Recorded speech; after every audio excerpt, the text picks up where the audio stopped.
www.iboxtech.co.uk.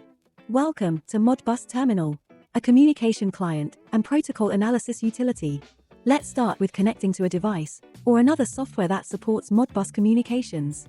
We can select a serial connection with two different modes. Or we can go for the TCP/IP option. Once connected, this area below is your input command panel. You can use arrow keys to navigate, or character hotkeys to directly select the available commands. We can choose from several read and write Modbus functions. Escape or backspace key cancels current selection. When a proper function is selected, you can fill in the required parameters. Use arrow or tab keys to navigate between the fields. If the function write Modbus data, please enter the values in the fields representing registers or coils. Enter key will send the packet. This area displays the log for all Modbus transactions during the session. Request and response messages are grouped together for clarity.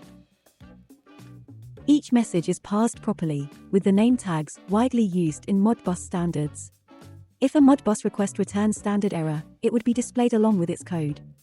For troubleshooting and message review purposes, each field can be selected and will visually emphasize exactly from what part of the byte stream it has been decoded. In the history panel is the list for the last 10 messages sent in this session. You can double-click to send again a certain message.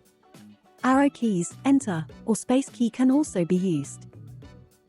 For even quicker access, hold the control key and use the numbers from 1 to 9, as indicated on each message.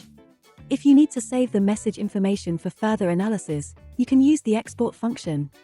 All messages and their data will be saved in a text log file.